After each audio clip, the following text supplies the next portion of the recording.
கெட்ட குணங்கள் இதையெல்லாம் நீ நினைக்க வேண்டாம். பூர்வமானவைகளை சிந்திக்க வேண்டாம். இதோ நான் புதிய காரியத்தை செய்கிறேன், புதிய காரியத்தை செய்கிறேன். ஒருவன் கிறிஸ்துவுக்குள்ள இருந்தால் புது சிருஷ்டியா இருக்கிறார், பழையவைகள் எல்லாம்.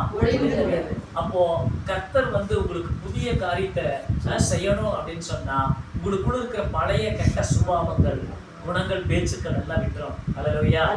கிறிஸ்துவுக்குள்ள இருக்கும் பொழுது, ஆண்டவருக்குள்ள ஆண்டவருடைய ஆலயத்துல ஆண்டவருடைய வார்த்தையை கேட்கும் பொழுது நீங்க என்ன செய்யணும்? ஒரு புது சிருஷ்டியா இருக்கிறீங்க, புதிய காரியத்தை செய்ய போகிற. அல்லேலூயா.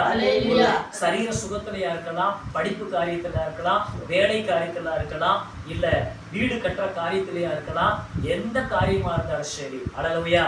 புதிய காரியத்தை கர்த்தர் செய்ய போகிறார். இந்த கெட்ட இளையகுமாரனுக்கு புத்தி தெளிஞ்ச உடனே தன் வீட்டுக்கு, அப்பா வீட்டுக்கு வந்தோடனே அவனுக்கு புதுசா எல்லாம் கொடுக்கப்பட்டது. நகை அவனுக்கு புதுசா கொடுக்கப்பட்டது, செப்பல்